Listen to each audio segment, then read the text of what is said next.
This is the intro song. I'm not Danny. We can insert that later. I don't need it to be poorly played over the thing. Should we all play it at once? It'll be so bad it's good. No, we're not playing that. All right. Well, we can insert something Come back later. to another episode of the... All right, you guys ready? Oh, I could... Danny, yeah. Are we ready?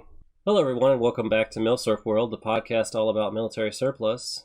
Today, we are joined by a wonderful gentleman from New Zealand. I've forgotten his name all of a sudden, so I'm going to have to redo this. Sorry. My name's Hamish. That was good. That was very good. Hamish from Hamish. NZ Milsurps. Yes, from NZ. So, in case you guys have figured that out, he is New Zealander. New Zealander. Yep. New Zealander. Okay. And then Danny's here too. Hey. Danny, you gonna talk? Hey, Danny. Yeah. Okay. I got to admit, I was planning on dropping like a few misnomers, like purposeful misnomers, and be like, he's from down under, and Put another shrimp on the Barbie. That's a terrible accent. That was terrible. It's like terrible for Australians. So it has to be twice as bad for New Zealanders. It is. We never talk about. We've got our islands are North Island and South Island. We never want to talk about the West Island, Australia. They're the different sort of cousin. You guys need a new flag. Seriously, though. We tried. It's so close. Danny, have you seen their flags? Yeah, I've seen them. It's the New Zealand one's got the red stars on it, right? Yep, and only 5 stars. And then the Australian flag's got 5 stars that are white and more points as well to the stars. Yeah, it's confusing to a lot of people. Yeah, I mean the main point I would say that needs to be changed is just take the Union Jack out of it. Yeah, I think so. Danny over here solving international politics. Yeah, good. There we go. But I mean, one of our state flags still has the Union Jack in it, so I mean, hard habit. If we're gonna go political here, Danny, a couple of our flags have Confederate flags in them. Oh, yep. Some of the flags have changed a bit. We have the same. We've always got different flags all throughout the world, and even New Zealand, there's different flags associated to different people and all. Okay, so typically we start out the podcast. I'm going to reorient ourselves here with an introduction to yourself and the reason you got into Milsurps, if you could do that for us. Sure thing. So when I got into military surplus, my first ever rifle I bought was a sporterized 8mm Mauser Bruno production, post-war, and it was a brilliant round. It really got me into learning about it. It had a lot of different characteristics to it, and I wanted to convert it back to an original state, which I'm very lucky I managed to get it back to the original state. Found a few pieces of factory wood, and it's part of my collection now. You'll see it on NZ Milsurps. When I first started out, I started out with the 8mm, and then decided to get a Mosin Nagant like everybody else does. And from there I learnt about Mosins, and then I shot my Mosin for the first time. Realized and then threw it in the trash. Yep, We're going to start off hot, Danny. Start off hot. Ooh. I shot my first shot, and I realized that this is not for me. And I put it back on the gun rack and took it home, and realized that I should go and have a look at other surplus rifles of the time, and really got a great understanding for Swedish Mausers, which I really love. And then I bought my first M38 Swedish Mauser, and I never looked back from there. And I no longer own a Mosin. One day I will most likely get another one, just to say I have a Mosin. But it's not really going to be an everyday shooter for me. The Swedish Mausers for me, and the Swiss K31s are the rifles that I am a big fan of. And recently I've just picked up a Spanish Mauser, so that will be my first Spanish Mauser. I'll have to see how that goes. And I'm always open to having a look at more and more surplus weapons, and just trying to get an idea on how they fit in their countries, how they were, and how they work for what I like. But yeah, that tends to be how I got into my military surplus rifles in New Zealand. Well, now we know why Danny had you come on, obviously. Yeah, it's nice having If you're a huge Swedish meatball fan, now I know why you're here. Yep. Hey, that's actually how I met him. You tagged me in something on Instagram, like a Swedish Mauser. A Swedish Mauser post. I knew you were a big fan of Swedish Mausers, and I thought I'm slowly but surely growing my collection. I've got a couple of the Husqvarnas, the 1943 M96 rifles, which they didn't tend to make. I think they made 2,000 of them. So yeah, I picked up 2 of those, and they're part of the collection now, and they're beautiful rifles. So, and I took one out a couple of weeks ago for a shot, and yeah, it was brilliant. It was at 100 yards. We were sitting at about a 2-inch group, which, hey, that's probably me. I probably need a lot more practice, but I was very impressed. Yeah, the Husqvarna M96s, they're rare much anywhere, especially New Zealand, I'm sure. The fact that we've got 2 of them, and I found it from the same guy, so I guess he must have picked them up from out of Sweden at the time a few years back, and probably been holding on to it. So yeah, I was very lucky to find that. So in case the listeners don't quite understand, like Husqvarna M96s, it's the third. So Husqvarna is the third M96 producer. They only made a small batch of them once they finished their M38 production for the Swedish military during World War II. And the deal was the Swedish government let Husqvarna make, I'm pretty sure I'm pronouncing Husqvarna wrong. However, I believe. Well, so the Swedish government let them produce a small number of M96s for the Swedish civilian market, with the promise that they would sell them to the Swedish government if they needed them. Those Husqvarna's M96s went straight to Swedish civilians. Whenever all these Swedish Mausers got surplused and sold out to the rest of the world, those Husky M96s stayed in Sweden.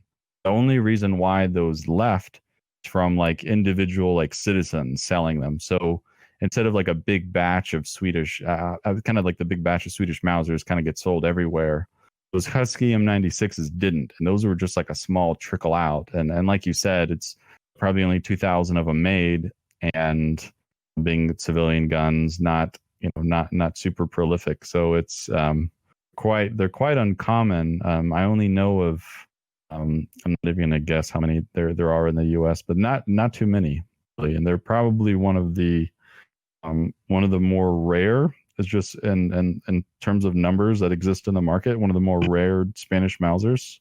I would say even less Swedish. Common than. Oh God, Spanish. what did I say? You said Spanish. Well, it's better than saying Swiss. That's staying in. Mauser. Guys, I got this Swiss Mauser. Mausers for sale. They go really cheap too. Yeah. Crap. I forgot what else. One of the rarest Swedish Yeah, so it's one of the more rare. I think it's less common even than like the snipers and stuff, but it's one of those things where of course it doesn't go for as much money. Like what they go for doesn't necessarily correlate directly with their rarity. So I'm actually in the talks with getting my second Husky M96 right now. The one that I have is an FSR rifle, and it was the receiver bridge was drilled, for the diopter sight, and it's got the diopter front sight. And the one that I'm going to be getting soon, hopefully it wasn't drilled, so I'll have a variation of both. Fingers crossed for that, definitely. I've been looking for the FSR variant as well, but they're not as common here. A lot of they just tend to be the standard rifles a lot of the time, and then we sometimes see rifles with diopters, but it's very, very uncommon. Yeah, they're not super. They're not. I've seen more of the FSR rifles that were built on like military rifles, like a CG 96 that was turned into an FSR rifle. I used to have one of those, and the Husky one just kind of fills that niche of my collection, so I got rid of the other one. But Aaron, fellow Swede fan. So and hey, I do like straight pulls too. I do own an M95, the conversion rifle though, the 8x56R, and yeah, I'm a bit nervous at the moment. Ammo for the rifles aren't. Well, there's not a lot of it around. But when I do get some, I'll most likely take it for a shoot. So Have you never I'll be shot able to it? see if I can. No, never shot it. Well, I mean, 8x56R is not a common round in the United States either. Yeah, the only places that I can find it in New Zealand is some people down in the South Island of the country, and they've only got PPU ammo, so and it's not badly priced, which is probably the best thing. They're the It's only ones that make it anymore. oh great! Yeah, I'll have to buy some then.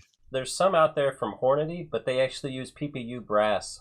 It's just their bullets and their powder. And charge Hornady prices. Yeah. Yeah, it's But like the normal. funny thing is the brass still says PPU on the bottom. It's the same. I bought some. I'm not sure if you guys have it in the US. That it used to be called Highland ammo, which is PPU.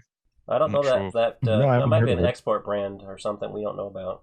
Oh, okay. Yeah, we used to. I bought a whole bunch of 6.5 times 55 Swede, which was Highland ammo, and all the brass was stamped PPU. And I was going, oh, these guys must have gotten around that, or I thought it potentially could have been around the world. I'll have to look into that one. The PPU has really carved their niche in the obscure military caliber market. Yeah, definitely. I'm a big fan. It does what it does, and you can always reload it, which is if you're wanting it to be more accurate, then yeah, I can't really complain That's why I from started what I've reloading. seen so Actually, far. was for 8x56R. Okay, yeah, no, I've been doing. I'll probably have to do that, even for my Swiss as well. I'll have to have a look into getting some dies for the 8x56R. It's probably the cheapest way to do it here. Yeah, I went a different route. And I just bought a bunch of surplus plus 8x56. You've never shot it. That's why it's got so much. I've shot some of the surplus 8x56. We've had this good sir. discussion. You've never shot your M95. Oh, but I have shot the 8x56. Whose Yeah. rifle did you shoot then? He shot his Shot my 35 35M. Oh, okay. 35M. Are they, for you, do you think they're hard recoiling compared to some of the other straight pull rifles in the market? I mean, I think the famed recoil comes from the surplus ammunition, which was a lot more common, and it's still actually sometimes cheaper than the new ammunition. Even though it's, especially in the U.S., a lot of people are starting to buy it up because a lot of the stuff is German, so it's collectible because it has the stamps on it. But Yeah. that's Aaron, what. looks like a mule. Oh yeah, it kicks like a mule. That's what everybody says. But Yeah. that recoil's pretty. It's okay. It's pretty hard, but it's not the worst. And I think the issue comes from people that are not used to it, especially because most of the ones in the United States are the M95 34s, which are the converted to short rifles, and so they're not used to a stout recoil from a small gun like that. And I don't think it's that bad, but I've been into people that haven't shot very many Milsurps and they think it's terrible. I'm Yeah. going to find this out. I took a guy up to shoot the K31 for the first time, and he said that had quite a lot more recoil compared to the rifles that he's been shooting, mainly 303s in New Zealand, the SMLEs and just those types of rifles. The I thought K31s are so heavy, though.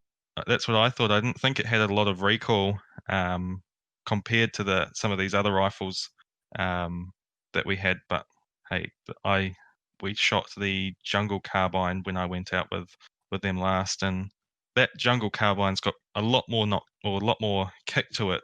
But they didn't think it had as much kick, and I'm thinking, if you think the K31's bad, then I don't know what you're not seeing. The jungle carbines have got a lot more recoil to them, and it doesn't help that the rubber butt pads on them have now hardened so much that they're worse than steel.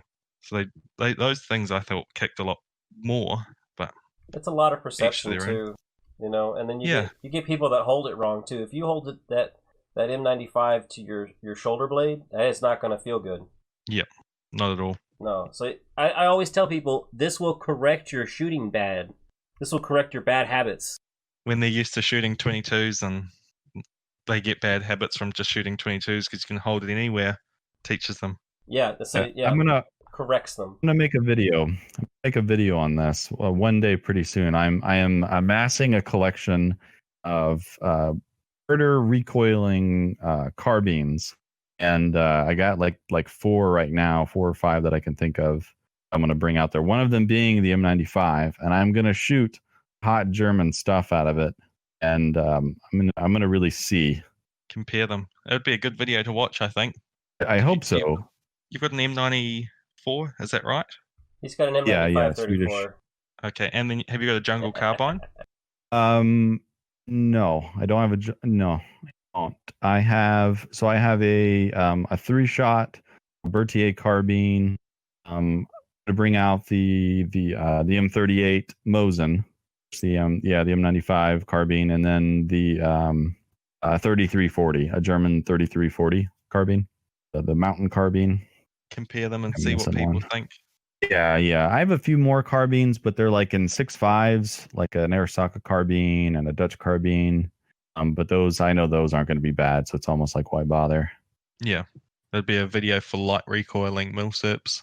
Yeah, people just getting into it. Maybe, yeah. I almost think I should maybe bring the M94 just to show like a comparison of like, but how nicely it would recoil if they would just, if they had put these in a 6.5 or maybe a 7mm. I agree. 6.5 and 7mm is that nice soft spot, I think, for people so you can shoot them all day, really. Yeah. Compared to some of the bigger cartridges. I mean, you can. I still don't understand why they upped it. I mean, I understand the idea from going 8x50 to 8x56R, you're making a Spitzer bullet. Why you made it such a significant increase in bullet size and bullet weight and powder charge, I don't know. Yeah, it's kind of interesting. The bullet drop even further away.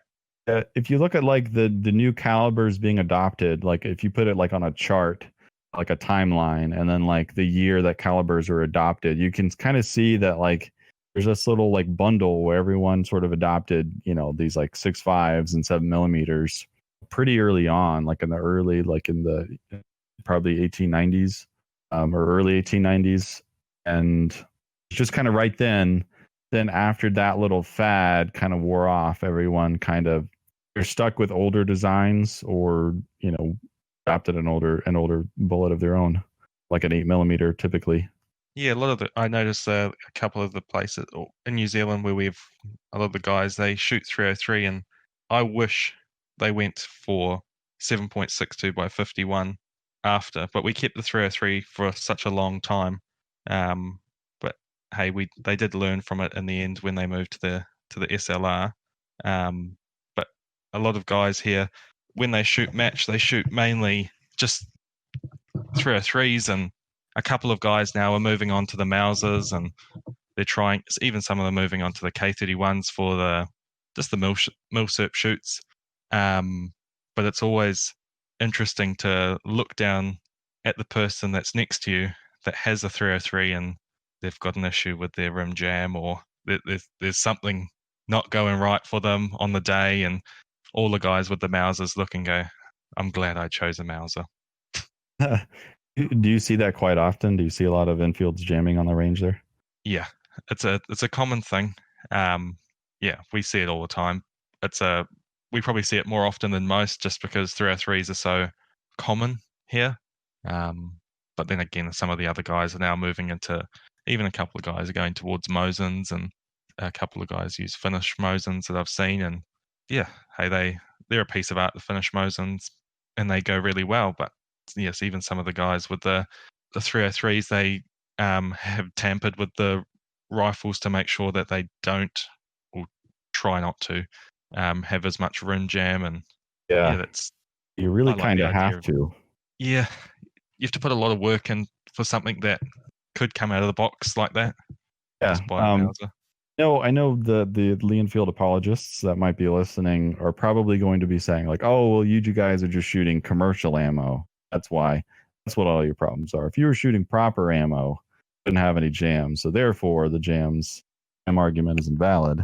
I would probably say that if your military surplus rifle is so sensitive that a rim being like a tenth of a thousandth of an inch curve off somewhere in some tamper, if that's going to be a huge enough issue to cause jam in a rifle, then it sounds to me like there is a fundamental issue with that rifle. Such a tiny variation of a rim can cause that big of a problem. That's what I would sort of to that. Yeah, they can be very temperamental. But yeah, I don't want to upset all of the Lee-Enfield owners. Yeah, especially in New Zealand, there's got to be a lot of them. Yeah, they're very common, which is good for us. And I can't believe some of the prices that you guys see in the US for some of the 303s.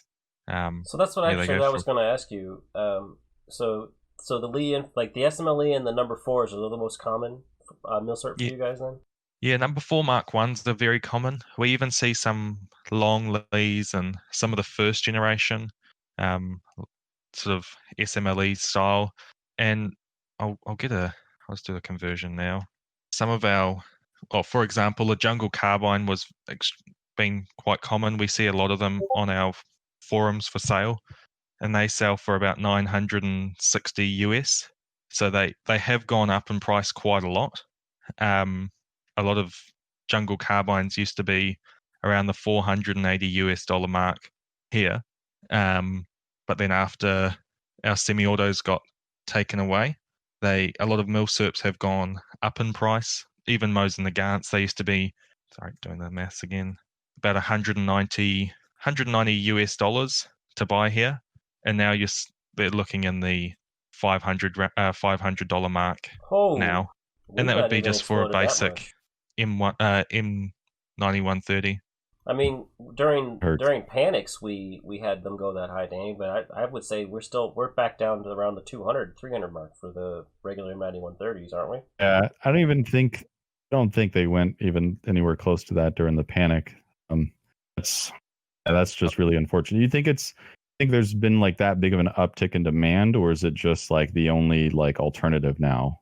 A lot of people have gone to it now. A lot of guys that used to shoot ARs and AKs in New Zealand no longer have those firearms, so now they're looking for other things that they can potentially do. The other day I met with a guy that had quite a few ARs, and he did a lot of 3-gun shoots, and all of those have been taken away. So he's just thought, well, either I shoot the mini 3-gun, which is just the 22 variant, or I shoot old Milsurps or find my own niche. And he decided to go down the Milsurp market or Milsurp route. And for a guy that's only been collecting for probably about 6 months, he had quite the collection. We were lucky to get compensation from the government, but yeah, it was. If the compensation is like anywhere close to the actual value, or is it just is on the dollar? Not really. It wasn't really, but that was just there's sentimental value in a lot of these rifles as well. But yeah, a lot of people, you couldn't put a dollar on some of them. There was things like pharmacists put in, a lot of SLRs, AKs, ARs, even Youngmans, Hakims, Rashids, all of those sorts of rifles. Yeah, it hurts a lot. Yeah. Yep. And yeah, it was a hard thing, even for like my dad. He had a Ruger 44 Magnum semi-auto, and it was production in the 1970s. They only made a small number of those, and yeah, he took it in, and they gave him I think it was about 1,000 Kiwi, which is $640 US for it. But it was his 21st birthday gift, and there's a lot more value to them. It's not just a dollar value on them. But yeah, hey, that's especially if that was his first gun. Yeah, definitely. But we still have to, as much as it hurts, we still have to move on and just yeah. That's why a lot of us are in Milsurps. I had another question too, and I'm kind of curious about this too. And we saw this during the panics here. Was people moved into Milsurps that normally wouldn't have bought a gun before, but now they're like, well, I was thinking about maybe, so I better buy one before they ban them all. Yeah, we don't tend to have that here. In New Zealand, we have to have a firearms license to own firearms. So they've got categories that we can own. So you can get your basic license, which allows you to shoot bolt action rifles, 22s, all the way up to sort of 50 cals. So you can own all bolt actions. There used to be semi-autos in there as well. In the ACAT, you're allowed to own still semi-automatic rimfire rifles now. So the laws have changed a bit. That used to be semi-auto centerfires that had under 7 rounds, which, yeah, things changed a bit. So we didn't see as many people, well, from what I've seen, as I didn't see many people buying firearms that for sort of panic buying. But then again, at the range that I go to I go to every week, they have had more people wanting to go to their range to shoot, just because laws have been changed and things have moved around, which we have to follow with. It's a bit like it copies the laws of the West Island. Yes, a lot of them. We've just had pump action semi-automatic, pump action centerfire rifles taken away as well.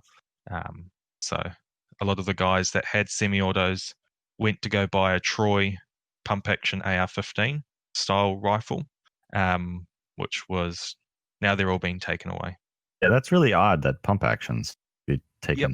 Yep. They were also going to aim towards straight pulls as well, but thankfully they moved away from that. That would include all the Milsurp straight pulls. Yep, everything. K31s, K11s, M95s, everything's gone. Yes, so crazy. Luckily, I don't think there's too many like Milsurp pump actions. Think of did they ban shotguns too, or is that just like pump action rifles? Just pump action centerfire rifles. Yeah, so pump action shotguns are okay, but the magazines have to be. I'll have to check what the exact round count is. I think it's 5, but I'll have to double check that. Yeah, so they've had to either crimp the magazines for some of these old trench guns, or hand them in. So that sucks. There's been a lot of history taken, but yeah, as long as we've got some photos, and hopefully some of them have gone into museums, or hopefully they haven't bent all the barrels, so they shoot around corners. So yeah, but we still shoot a lot. All of us, pretty much. We all still go out as much as we can. Before I heard about that ban, I was honestly surprised that the gun laws were as good as they were there. Yeah, I to be honest, I liked our gun laws before then. The fact that I was speaking to you before about this, we can buy silencers, suppressors, whatever you want to call them, over the counter. We don't have to wait like you guys have to. It's a long wait too. Yeah, hey, right now I can go buy 100 of them and walk away with them now, and that's not an issue. Which for you guys, there's a big wait. Is that right? Yeah. So the wait times vary just based on how busy it is, like how many applications there are, and like just depending on just how many people are working on it. I guess right now, everyone's kind of working from home and stuff, so they're not getting taken care of very fast. So the specific type of form that you have to fill out here in order to get a suppressor, the wait time right now is about a year turnaround. Wow. Sometimes it could be as good as like 3 months, like a reference. That blows my mind. I can't even only own shoot them. my 22 with a suppressor. I don't shoot it without a suppressor ever. It's just because I've always shot it like that. What did you shoot with the suppressor? My 22s. Wow. I know they're quiet anyway, but it's Suppressor 22 is quite fun. Yeah.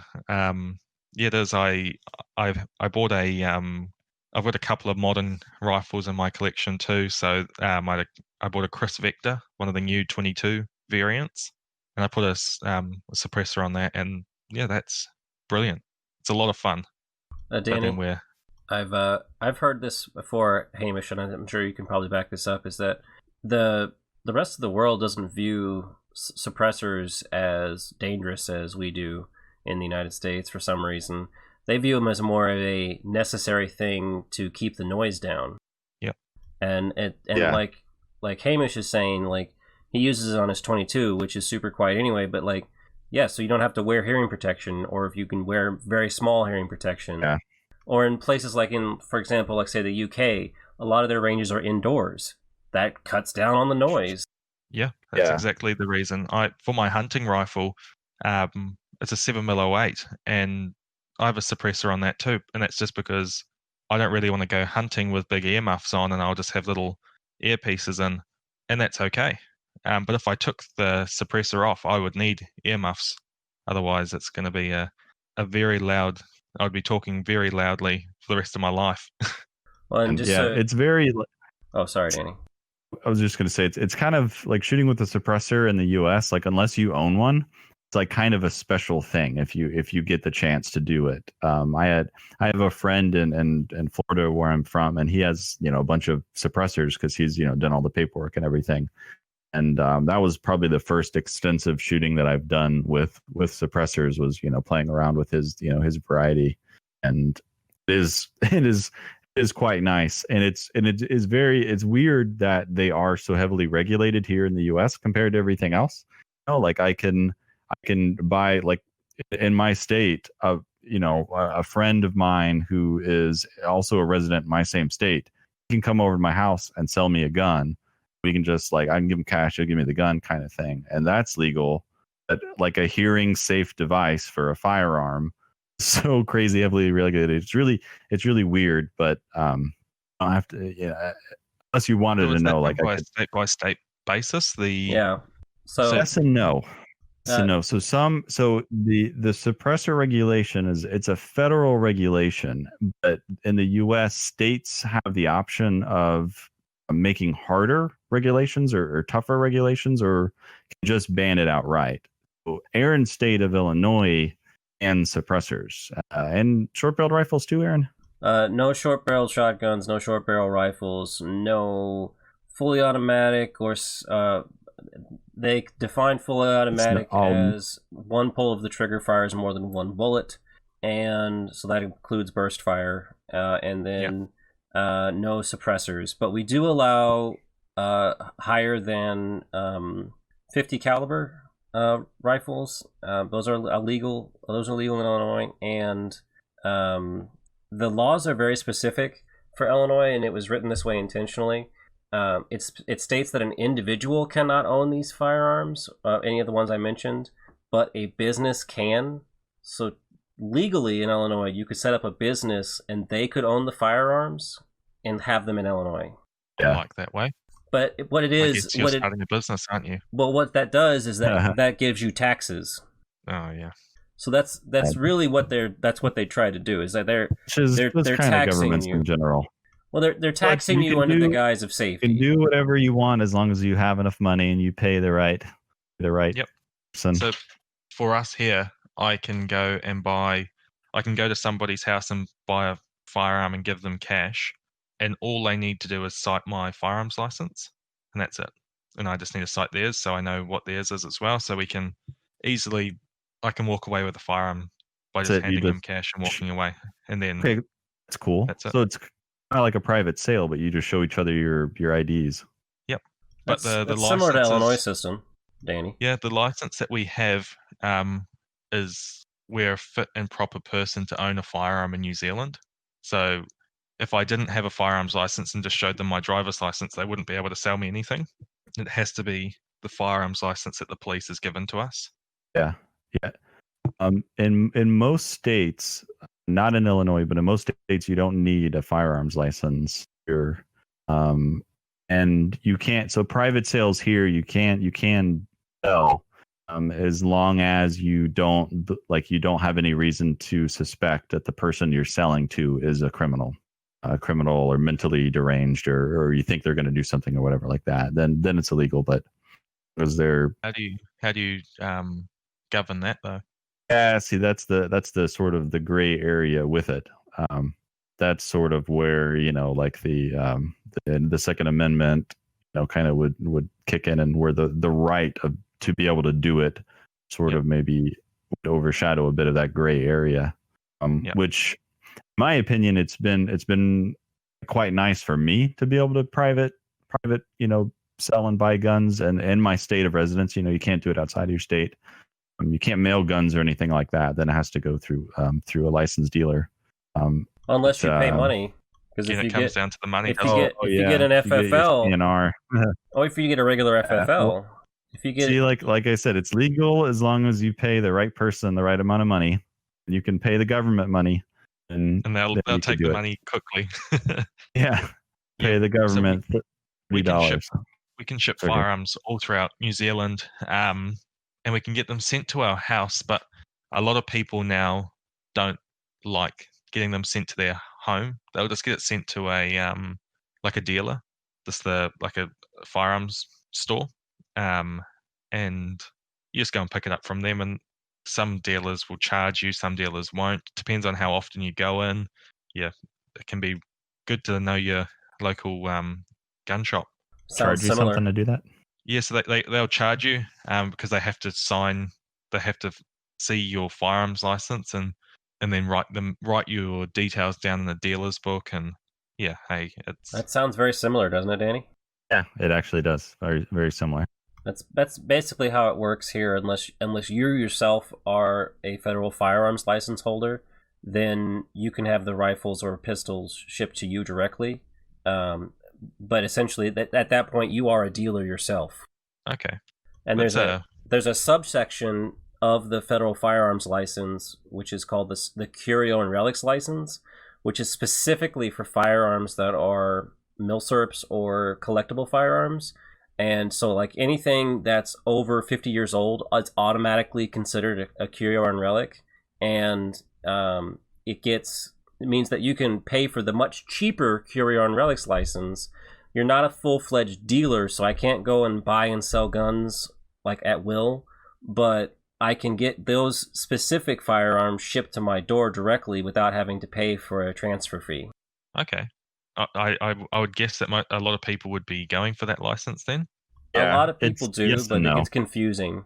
Yeah, so I'm on the fence about doing it myself, but a lot of people don't like the idea because when you are a CNR holder, you do have to keep a logbook of all of your transactions, and a lot of people do not like that idea. And the ATF, the Bureau of Alcohol, Tobacco, and Firearms, has in there, as part of being the CNR holder, they can come and investigate your house whenever they want. They can't just break in, but they can call you and go, "We're going to meet you here at this time. You need to be there." And do they need a warrant to come into your property then? I do not know the answer to that. What I understand, if you don't have anything, like even if you don't have a CNR license. No, if you have a CNR license, they have the ability to come to you, and they can do an inspection. Okay. So by getting a firearms license in New Zealand, the police are allowed to come onto your property at any time to have a look. Sounds like a CNR. It's not very common, but yeah. By getting the CNR license, you basically are opening yourself up to that.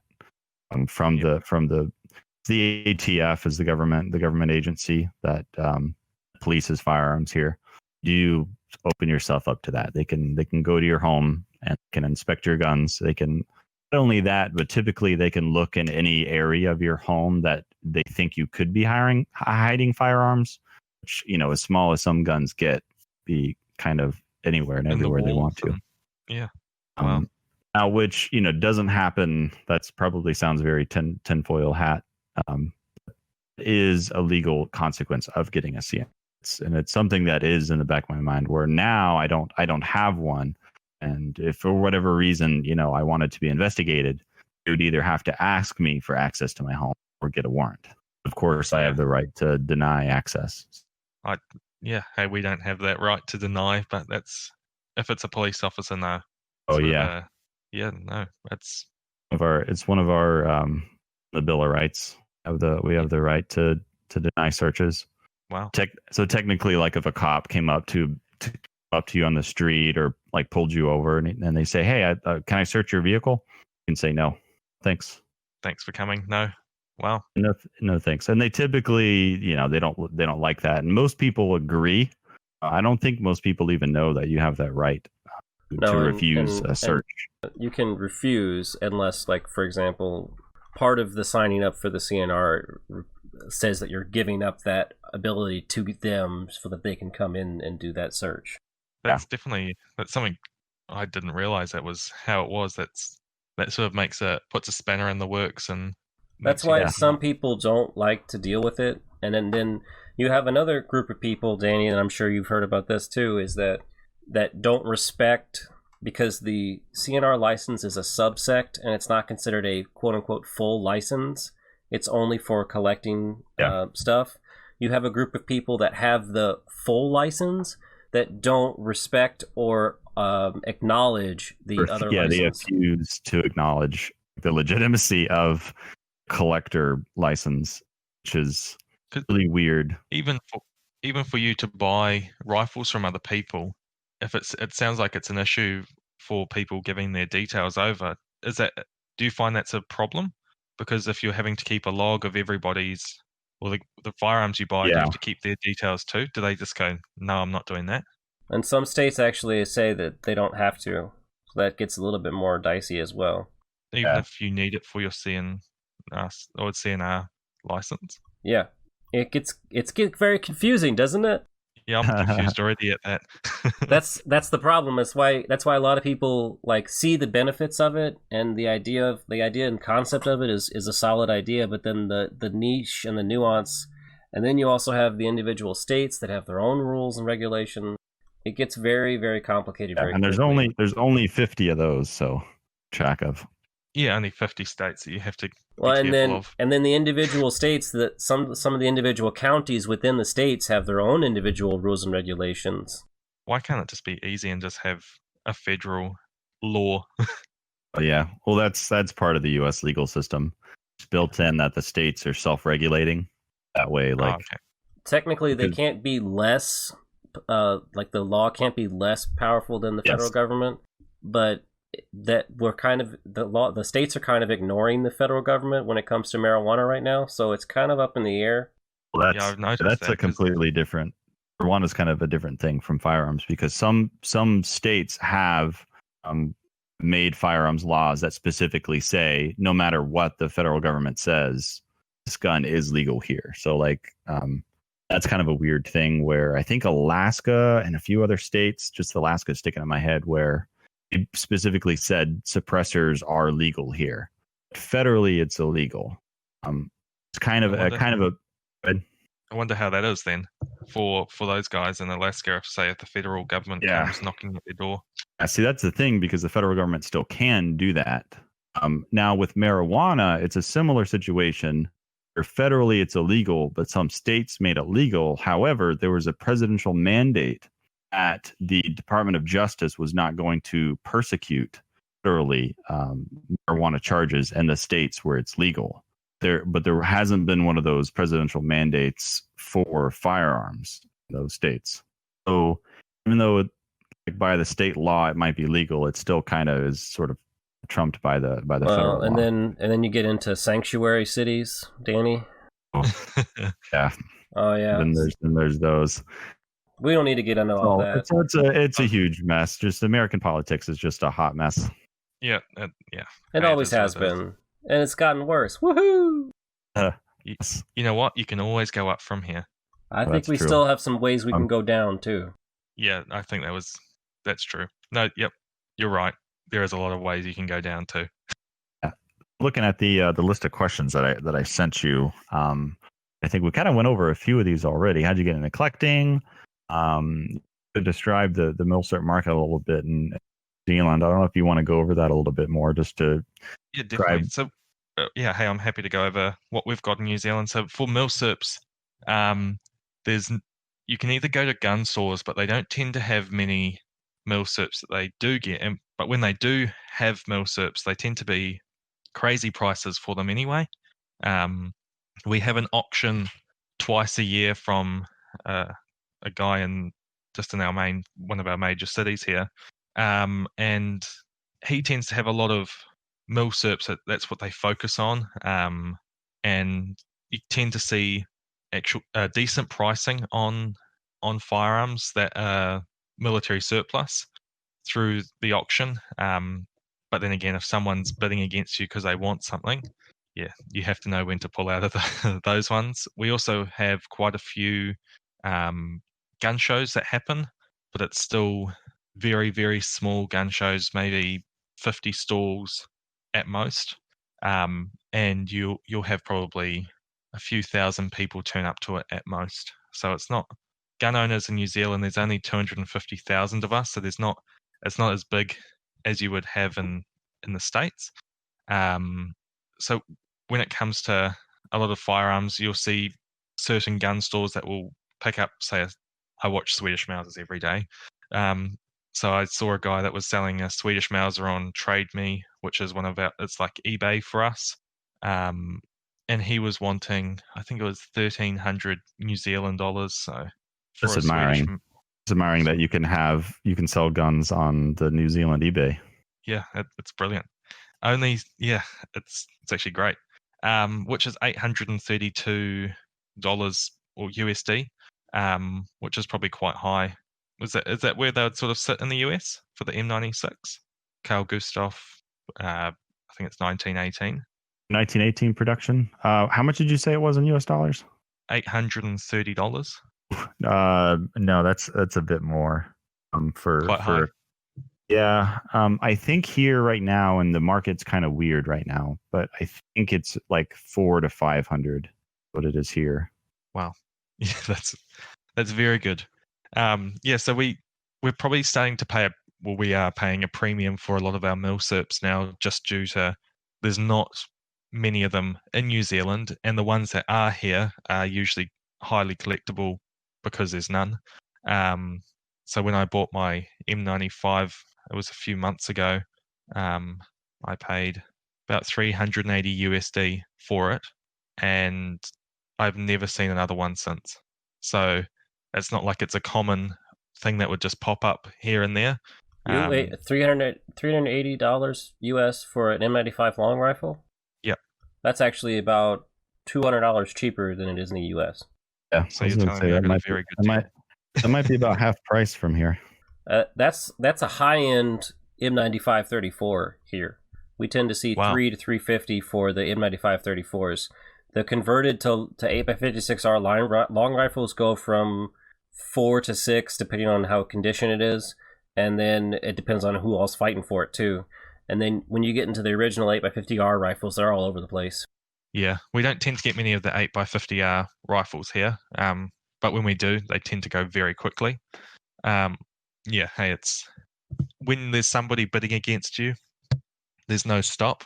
There was a number 4 Mark 1T sniper variant, which was Long Branch, sold on Trade Me a few months ago, but that sold for, I'll get that mass out, $8,300 USD, which yeah, it's getting up there. When we see sniper variants or marksman variants, they tend to go very quickly. So that's about 13,000 New Zealand dollars. And I thought there were 2 guys fighting against it. And when I was looking at bidding on it, it was around $2,560 when I put the ceiling on that because I didn't want to spend any more. It went up to crazy money for it, but we've had quite a few of those recently go up for sale on Trade Me, and they're all fetching around the sort of the $6,000 mark, 6,000 USD and above.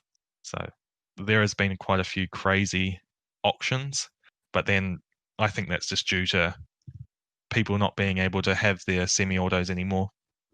So they're either buying that or they're going into precision long range or 22 shooting, or they're having to find something else that they want to do.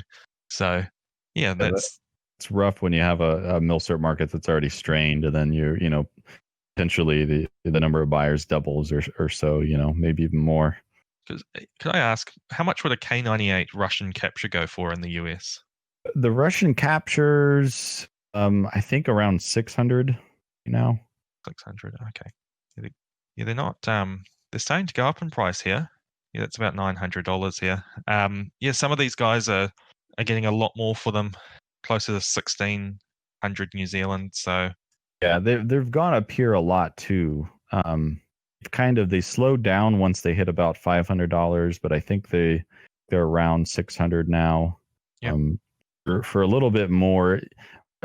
98Ks are one of those weird things where, it really depends on the maker and the year and condition and everything. There's so many factors that it's really hard to generalize in price. But usually, get above Russian capture prices, you get into like mismatched non-captured guns for like a few $100s more, and then typically around like $1,000 or more US. Then it's then you get into like all matching examples and pretty nice, going even higher than that.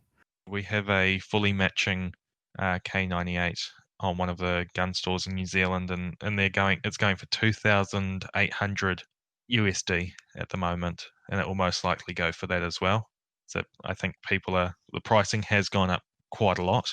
A gun like that used to be around just under $2,000, and now it's gone up another 1,000 USD just after the buyback. So a lot of guns have slowly but surely moved up the sort of price jumps, and the jumps are starting to get quite large. That's making it.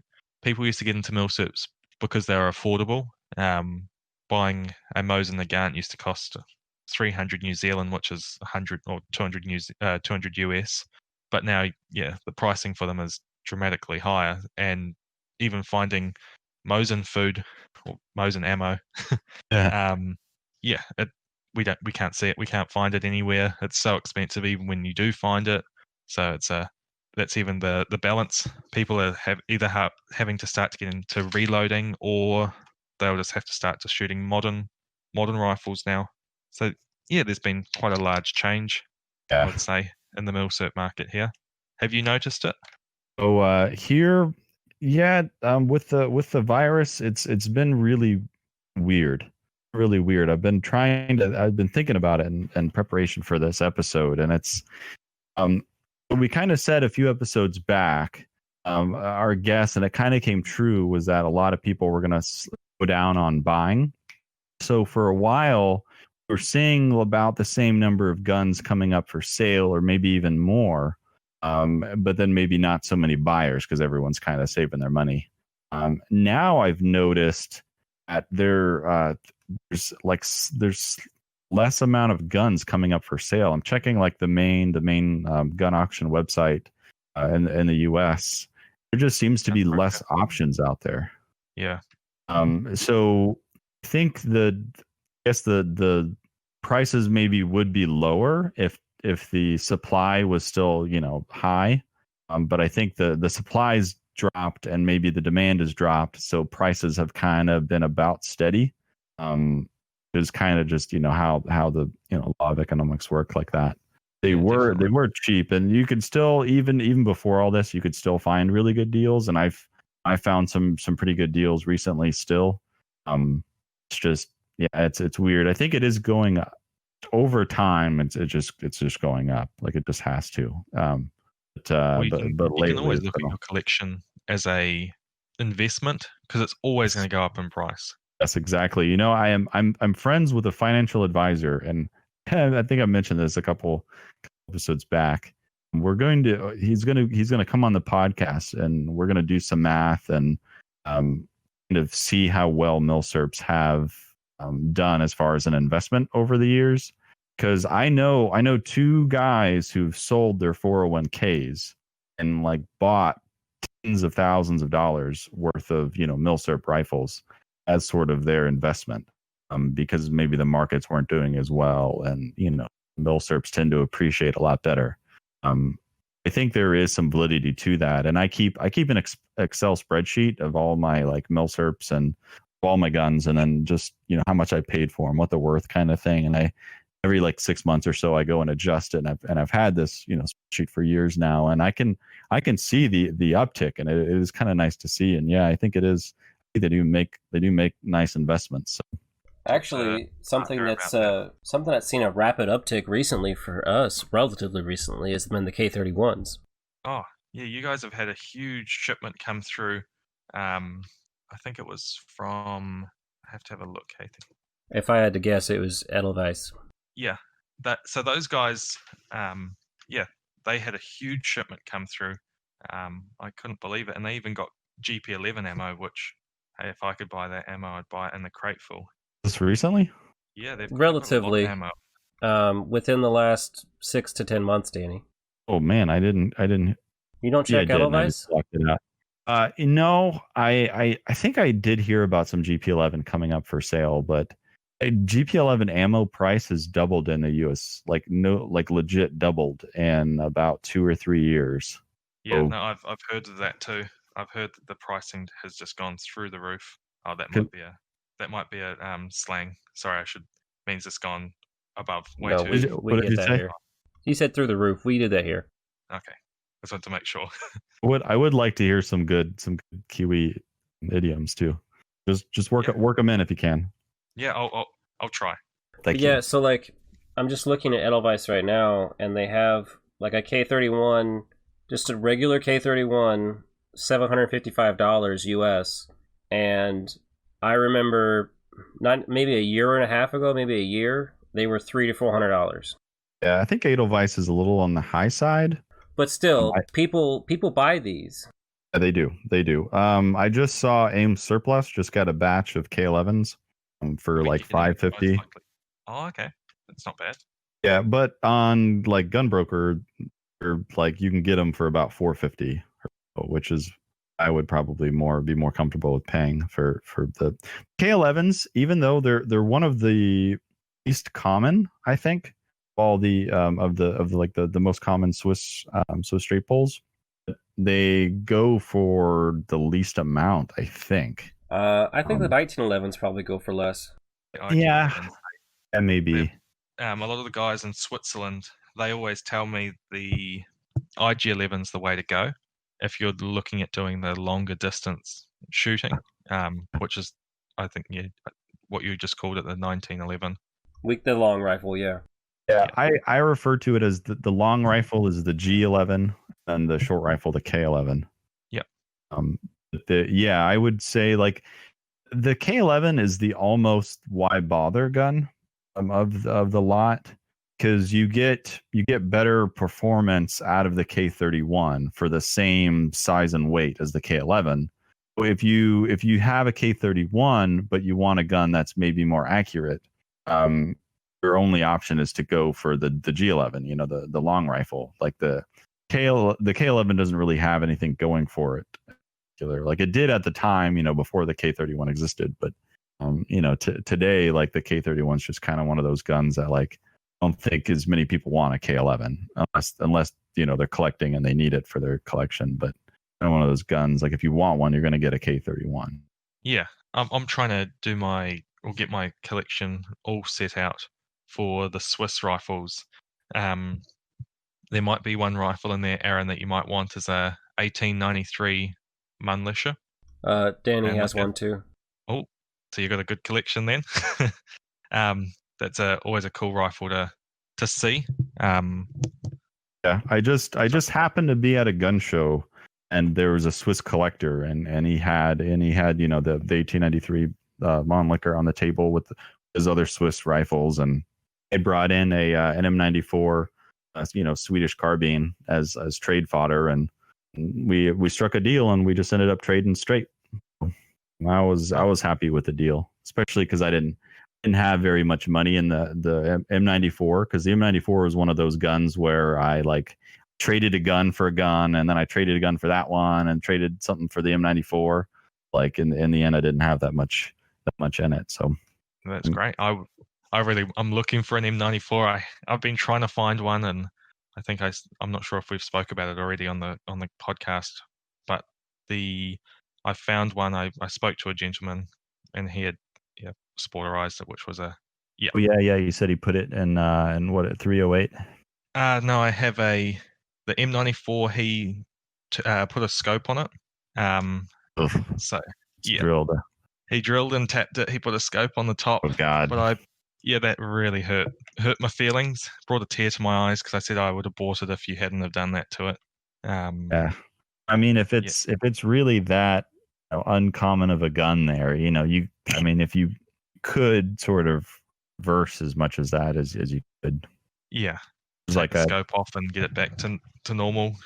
Yeah, you can. There's like a method of a lot of ways to do it. I think like filling the holes, but you can basically like stick a screw in there, in the hole, and then you like file off the top of the screw, and then you make it flush.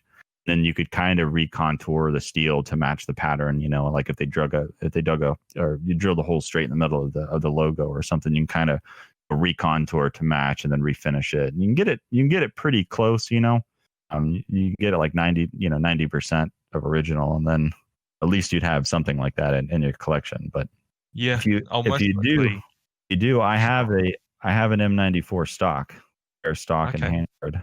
Yeah, no, he had cut the stock on the rifle on the left hand side and taken a big wedge out of it to mount the scope onto it too.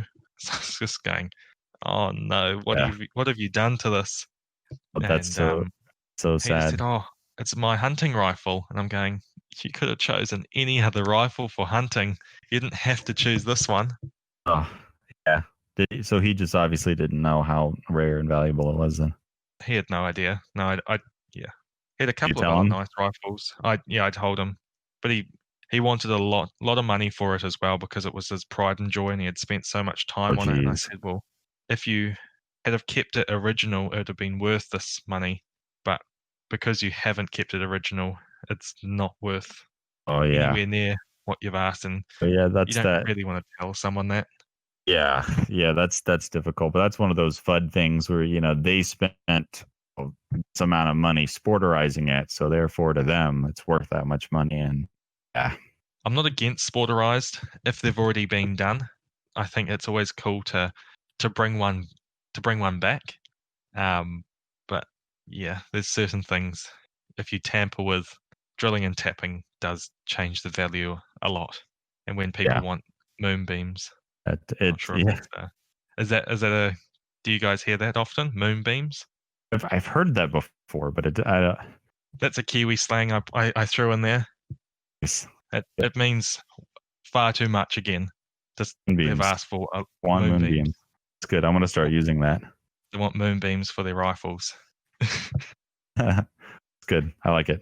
So, yeah, hey, there is rifles that I would buy to bring back, but yeah, that one there, I'll unfortunately have to pass on that. I'm sure there'll be another one day. Hopefully turn up. So we talked a bit about just the Milsurp market in general and how hard it is to get certain guns and how limited it is on certain guns. But you mentioned to me before about how you can import guns into New Zealand. So if you want to go over a little bit of the process and what that's like, for our audience, like what it's like importing one from the US. From the US I've heard it's very difficult. A couple of guys I know have imported some rifles out of the US, and the US system, it takes them about 3 months to 4 months to even write a permit up to export. So you can buy a rifle from somebody, say on Gunbroker, and get them sent to the people that are going to export it to you, but they'll have to hold on to the rifle for months before the US will even send a permit to export. Whether if you go to other countries can do it within a few days, such as I know France, Italy, Switzerland, and Germany all are very efficient. So they tend to do it within a few days of you sending through the permit for them to send it away. But yeah, the cost as well, it tends to be very expensive to get it shipped from the US, just due to the flights that they go on. To export it or to get it sent here, you tend to want to have Air New Zealand, which is New Zealand's airline, to ship it, because they will stay here and it gets sent through to an Air New Zealand holding facility, which is always a good thing. Unlike the other branches, I think there was one that came through from Emirates, and yeah, that didn't do too well because it ended up in Australia. But yeah, and the flight from Australia to New Zealand is very difficult as well because they don't like to ship firearms at all. So surprising. Yeah, you'd think they've got a lot of firearms in Australia, and you'd think that they would send them. There would be an easy way to send them across, but I think they're trying to limit the number of firearms in countries now, unfortunately. But yeah, it's finding the right rifle on photos can be difficult because you want to see the bore. Yeah. You actually want to have a look around it and find out. And some people don't like to do that. I like to hand pick everything I choose.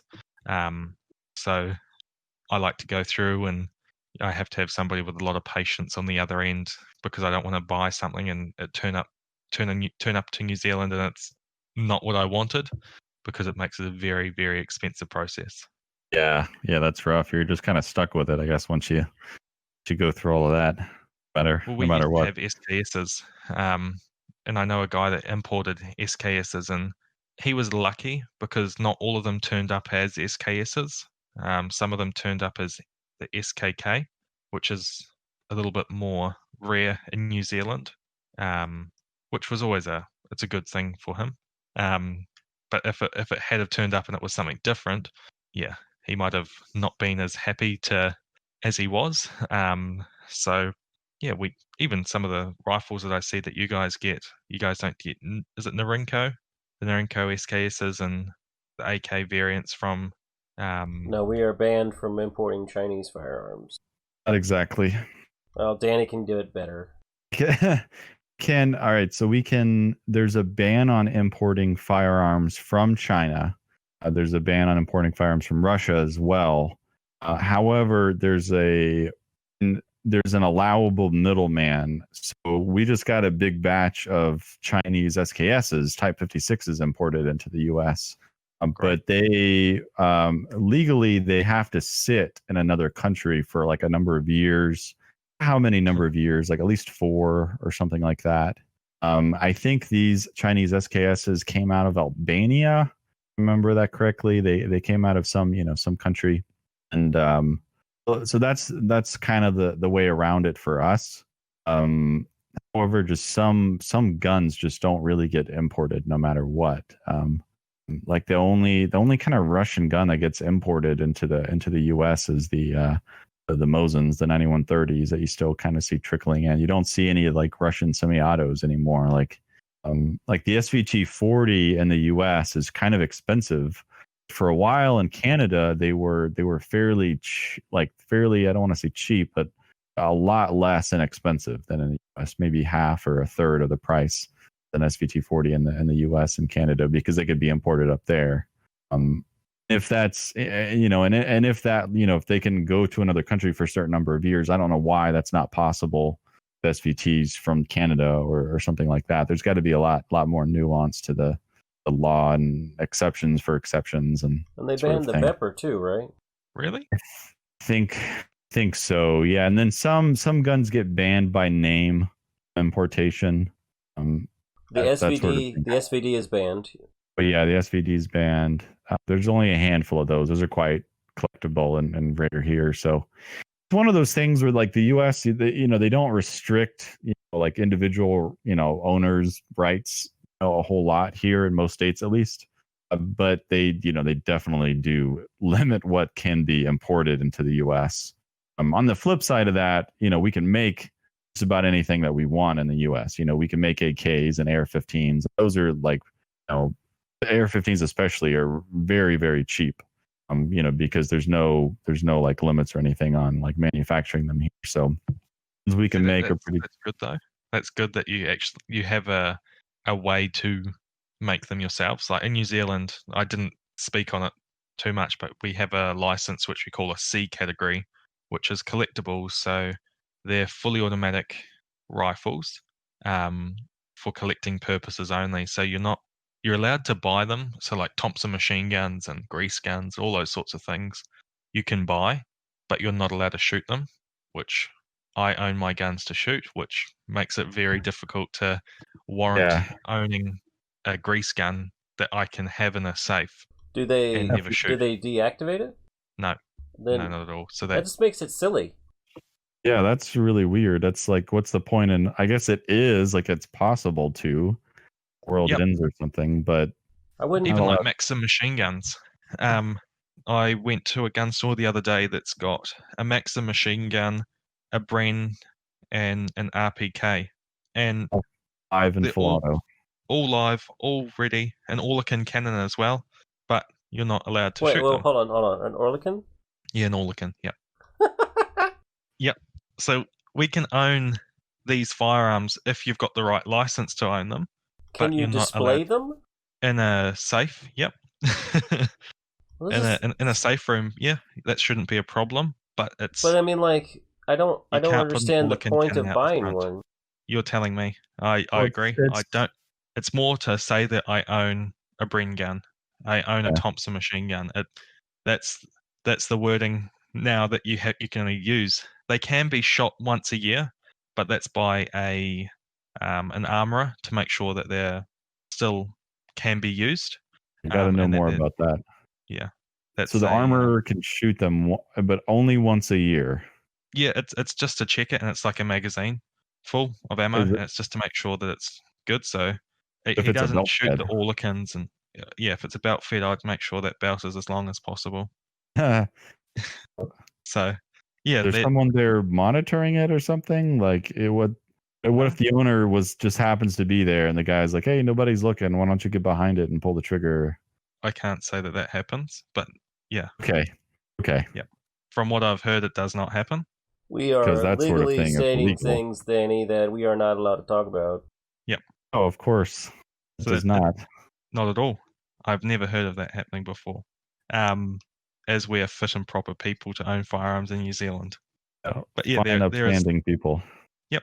And that's the thing. If we've got any sort of criminal record, anything to do that we've done against the law, we aren't allowed to own firearms. So for it, there's not a right to own them. And that's sort of a benefit that we know if you've got a firearms license that you've been tested, we hope, to the best. You're one of the best in the country because you haven't broken the law, you haven't done anything like that to not allow you to own them. So yeah, there's a grey area too. Oh, like severe does like the criminal infringement have to be in order to never be able to own them? If it's a ticket violation for speeding, they tend to be okay for that. But if it's to do with violence or anything that's actually breaking the law and you're putting people's lives at risk, then I'll have to clarify. I'll have to find out exactly what it is in regards to what laws, but I'm pretty sure you're not meant to break any laws. Yeah, I think that sounds similar to here. In the U.S., I think it's just categorized into felonies. Commit any felony, you can't own a firearm. But then even certain misdemeanors here are especially domestic violence. If you've ever been convicted of domestic violence at all, then you can't own a firearm. But domestic violence here is like very loosely defined. So that's a whole rabbit hole for another time. But yeah, if that's certain things like that. Yeah, similar thing. Yeah, speeding ticket, no. Yeah, felonies. Yeah. Yeah, if I got a speeding ticket and lost all my guns, I'd be pretty upset. But I don't. Yeah, I hope that they're a little bit more open. Yeah, I have heard of, like we mentioned before, like marijuana being legal in certain states. But in certain states like Hawaii, you can get a like medical marijuana card, I guess, from the state of Hawaii. But you also have to, I think Hawaii, there's like a firearms registry in Hawaii, which most states don't have firearms registries.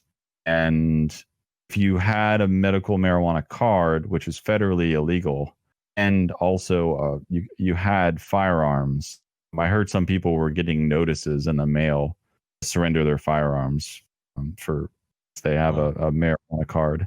Yeah, they've just okayed a registry for New Zealand for all of our firearms, which is slightly worrying for some. And yeah, the last time they had a registry, they did leak people's personal information out. So that's the biggest issue that we have with a firearms registry. Yeah. In fact, it can be a shopping list for criminals. That's the biggest worry that we have. But then again, we're not trying to hide anything. It's just we're a bit worried that the security of all of our details, personal details, we want to make sure that's kept secure. Yeah, in the U.S. it was concealed carry licenses. So people that have gotten a license to be able to carry a firearm concealed.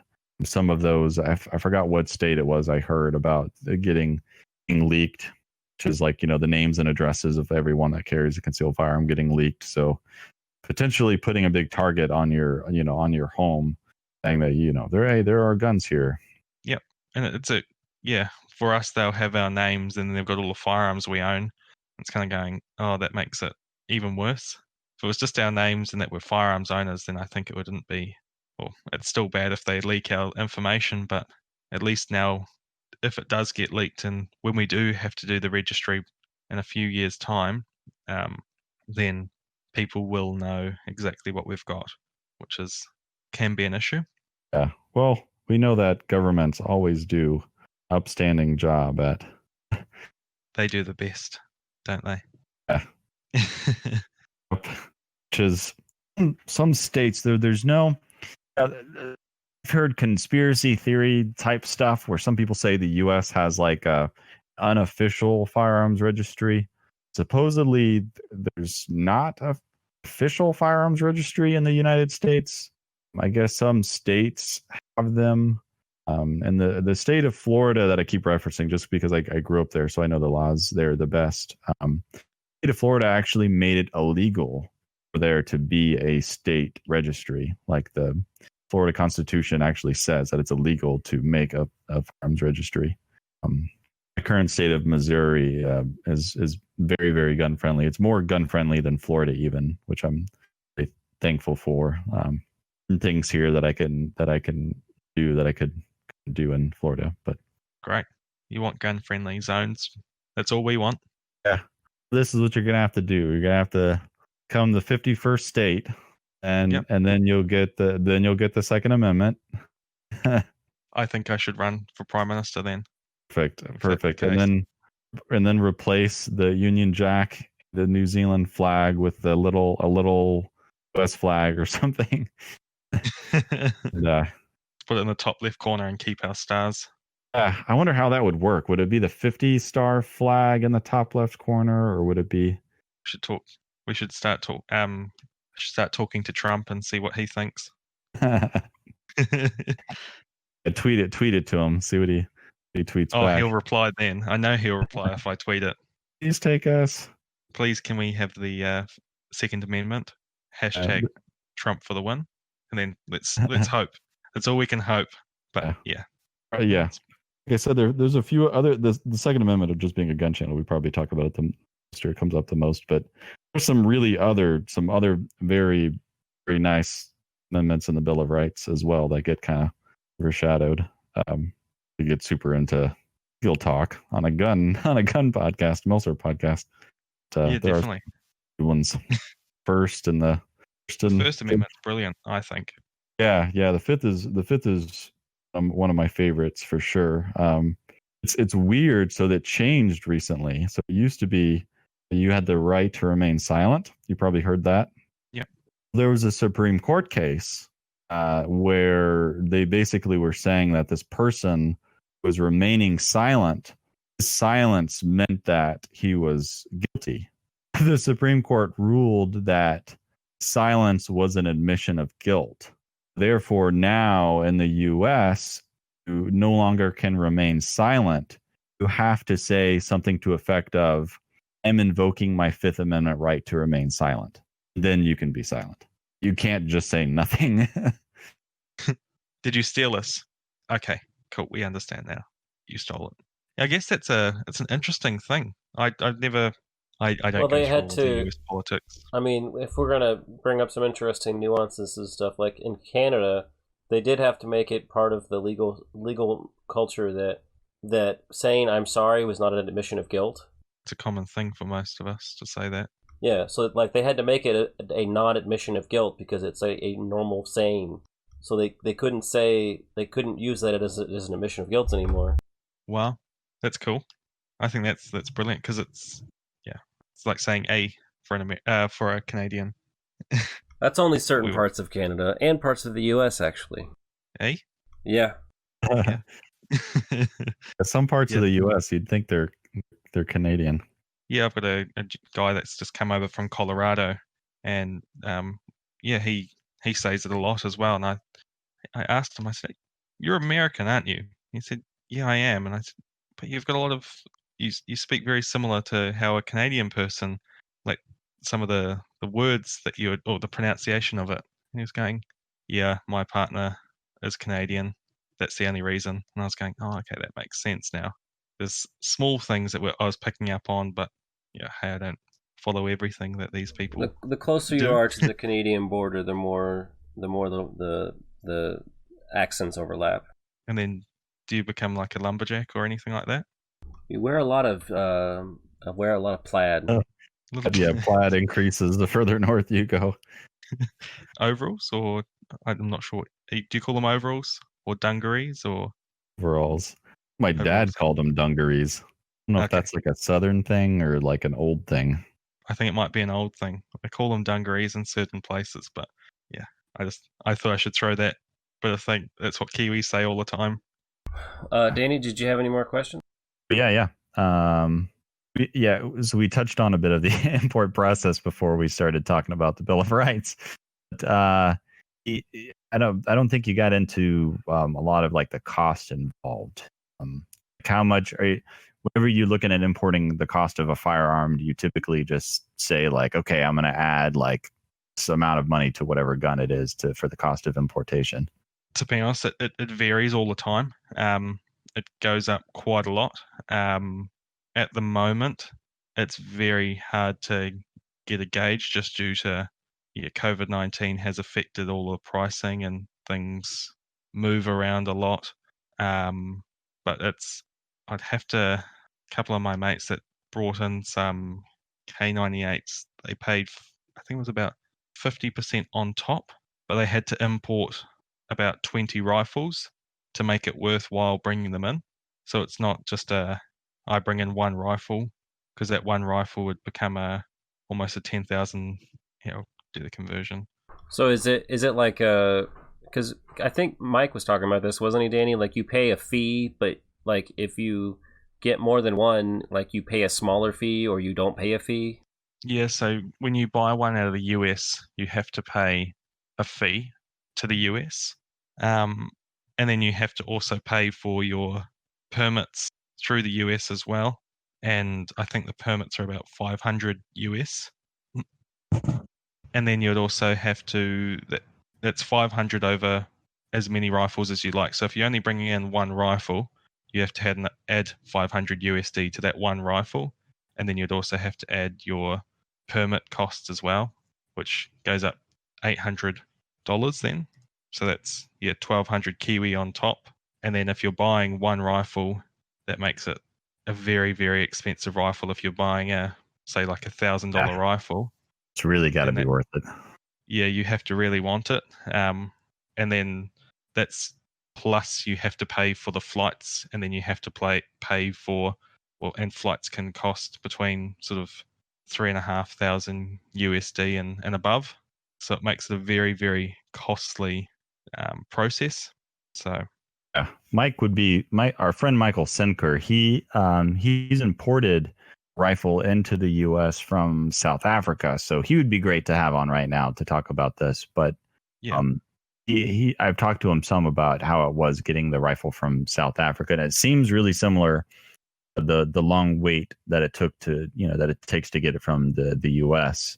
It was a very long wait for him to get the certain approvals and everything from South Africa, and then the approvals from the U.S. and everything on importing it. Just an old bolt action rifle, and to import it, and you're gonna actually be importing something else from South Africa. He just bought another old German gun from South Africa because it's like this neat little like enclave of these old super rare guns, kind of randomly in South Africa. Yeah, I know they've got a lot of influence, a lot of German influence throughout Africa. And they had a lot of very cool and unique rifles there during World War I and II. I know my great uncle served in what was Rhodesia now and is called Zimbabwe, and they had a lot of unique rifles there as well. And he said if he could have brought them back to New Zealand, he would have, but most of them were full auto MG42s and MG34s, those sorts of rifles, machine guns, that he could have brought back. And I said to him one day, I said, I wish you did. That would have been a very cool thing to have. Yeah, that's really cool that you said it was your uncle. Yeah, he was a farmer, just a farmer that was sent from New Zealand to teach the locals how to farm, how Kiwis farm. That's New Zealanders. We're known as Kiwis, even though it is a bird and a fruit. For what you guys, we call it a kiwi fruit. You call it kiwi. So we're known as Kiwis. So he went across there and just taught them how to farm how we would, which tends to be a little bit more efficient compared to some of the other countries in the world. And yeah, he said it was a very different environment, very different people, and yeah, he saw a lot of different things. And yeah, he said he shot a lot of guns that were with the local farmers, and he said it was a very different time. But yeah.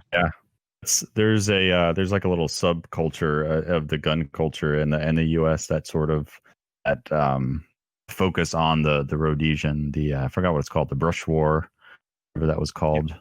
And the SLRs, and I've seen a couple of the SLRs and the camouflage and the short shorts, the painted up fouls. That sounds like glorious short shorts. Yep, Kiwis are known to wear short shorts, what we call stubbies. And it is a great name. Stubbies and what we call gum boots, which I'm not sure what you guys would call them actually.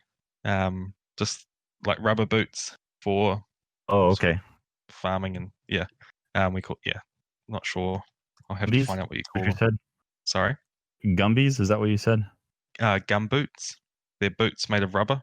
I'm trying to think just rubber boots. I've seen a lot of country folk wear those sorts of in shoes. The U.S. wear those, and I don't really know what the slang vernacular of the rubber boots are in the U.S. Yeah. Oh, we'll call them gum boots for now. And yeah, he used to have when he was hunting in New Zealand, he used to hunt with what we call an SLR or foul, and that was a great rifle. It was a great rifle for hunting. He used to wear stubbies and what we call a singlet. Oh, you guys call it singlets too, I believe. And yeah, he used to go hunting all the time with his SLR, and he brought that back from Zimbabwe. That was a very cool rifle. Unfortunately, we had to hand that one back too. But oh shit! Yep. Brings a tear to your eyes, but it is that's what it is. So. But that was a great rifle. I remember when we got told that we had to hand the rifles in, we were lucky. A few weeks before the incident that happened in Christchurch, we'd actually taken it out of the safe to take for a shoot. And I understand why people love the SLRs or fouls. They're brilliant guns. That'd be a good gun to add to the collection one day if you guys get the chance to. Yeah, Aaron had one that he sold it not too long ago. I bought months ago, or maybe more now, I guess it was last year. I bought a 19, I think it's like a 63, a British L1A1, or it's L1A1. Think of a different gun. L1A1s, they'll be very. The British with the wooden furniture instead of the plastic furniture, which I just thought was really neat. I bought a complete one here, like a parts kit. I don't know if you guys do the parts kit thing like we do. No, here. We don't get parts kits here. I wish we did. Are parts like that regulated in New Zealand, like barrels and stuff? No, not at all. Importing them in, yes.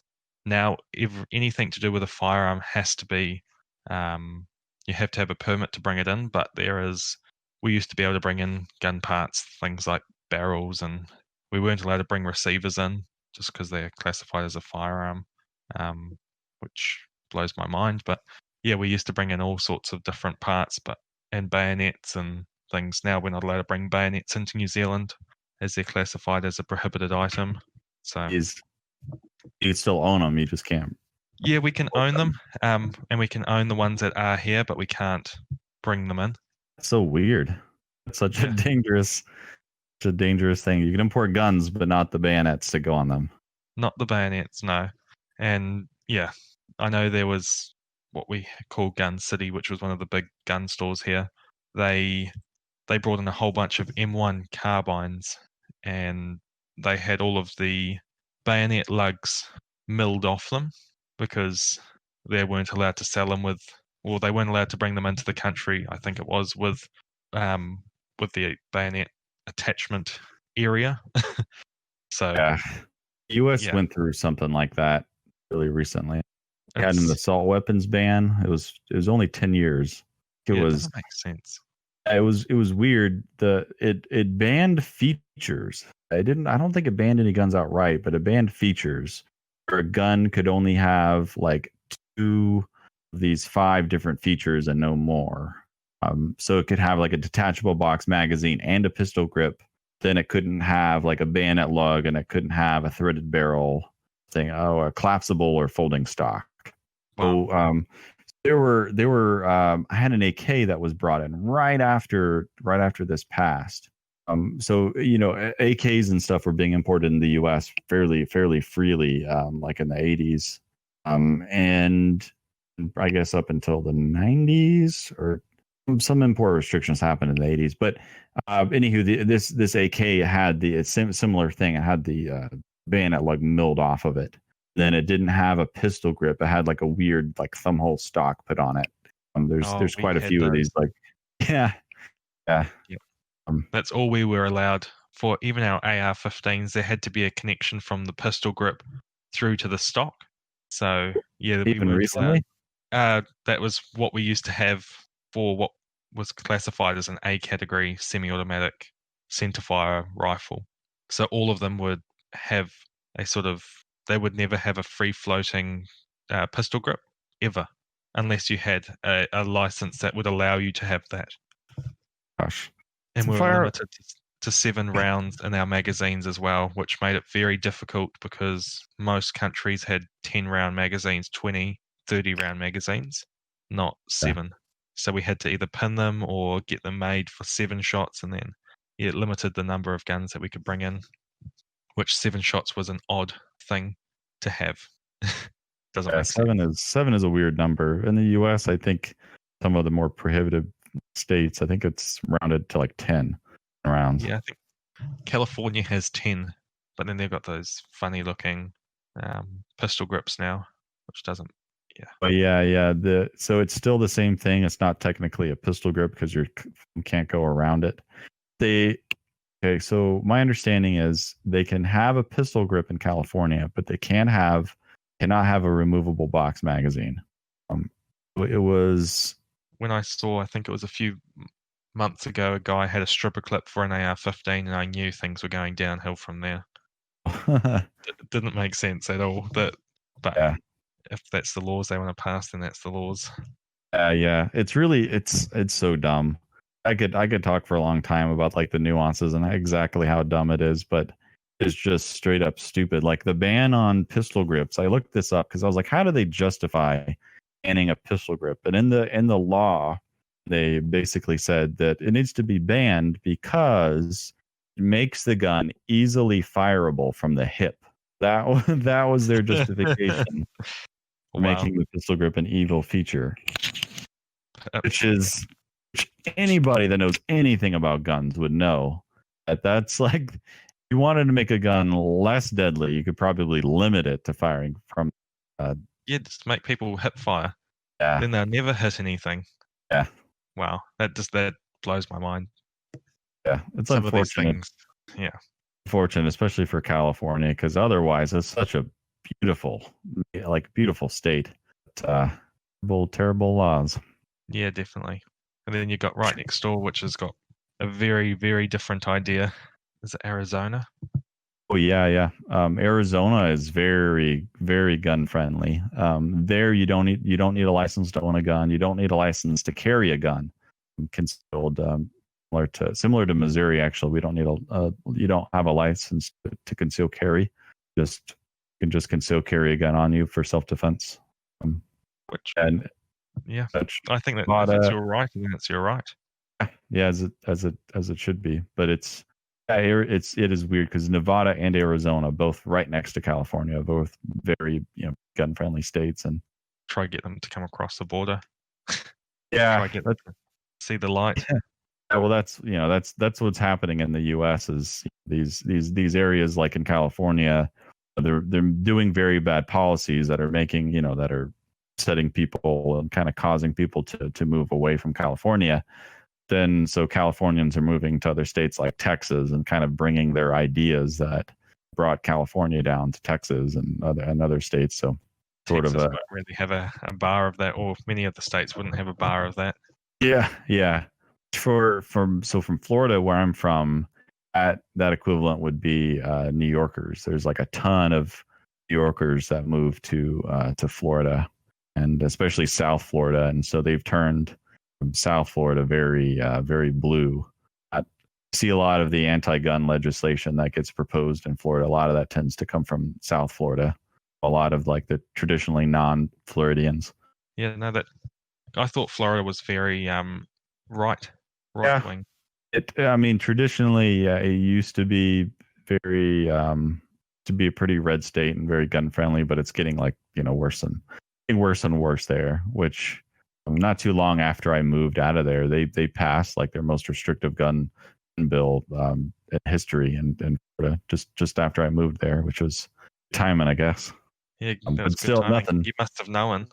Yeah, nothing. I mean, it wasn't anywhere near as bad as say like what's happening in New Zealand or Canada now. Canada, they just passed a heck of a bill. If you heard, I can't remember if Rob mentioned it in the podcast. If we talked about it before or after the show, they just passed a pretty terrible one in Canada too. Those poor guys up there. I think. What would you say? They didn't even go through a democratic process for either Canada or New Zealand. They wouldn't give even I can speak for New Zealand. They didn't even get all of the information before they made all the answers up. It feels like they were just going for it from the start, but that's my opinion. That's not all gun owners. I can't speak for them all. But, the way it works is that the people that propose these bills, like it's already all written up and they're just sitting on a shelf somewhere, and then they say, okay, tragedy happened, let's try to push this now, and it's exactly what they do. They just wait for something to happen and then that's exactly what they did here, but they pretty much copied and pasted what Australia did. So that bloody Western Island of ours that we don't want to talk about. Yeah. But it's just something a bit different. We have to accept it, unfortunately. Yeah, I gotta say, when I told my wife about I was gonna have a Kiwi on the podcast, and she of course she's like, oh my gosh, we need to go there. Starts looking at like plane tickets and everything, and honestly, it's beautiful. There's a lot of places I'd recommend in Queenstown and Wanaka.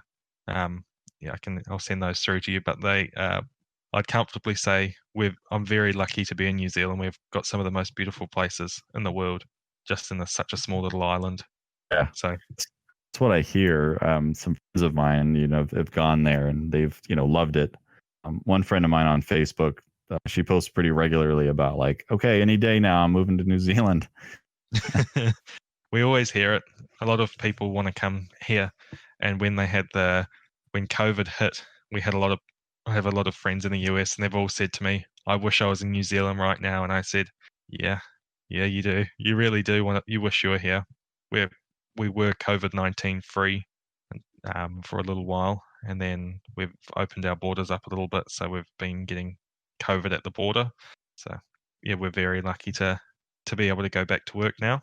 So that's nice. I think it's opening up here again, but just despite the COVID rates. But apparently there is a rather large sort of mainstream conspiracy theory that the whole COVID thing is overblown, and it's just something to do with like the election, and there's like some big agenda behind like the COVID shutdown and everything. And let's not get into that craziness, Danny. But see, I this was is gonna what say, happens when I you can put my leave me tinfoil hat alone. on if you want. Yeah. I'd be happy to put my tinfoil hat on. We're just digressing real crazy. I haven't talked about guns in a hot minute. And going down conspiracies now. Did you have other questions about some guns? Yeah, let me look at here. Availability of ammo and shooting supplies. Ammo supply for New Zealand it comes in waves. You either have to have the money when it lands, or you'll miss out. We do have availability for things like 303 British, and 308 is always going to be common. A lot of hunting cartridges as well will always be common in New Zealand. Things like 223 and 6.5 times 55 Swede is very common. So, yeah, they're great hunting rounds for New Zealand. So they will always be there. But if you're looking for things like military surplus ammo, you're sort of out of luck here. I know of people that have got large quantities of Mosin ammo, but yeah, it's to find Mosin ammo in New Zealand at the moment is, if you've got it, you're very lucky.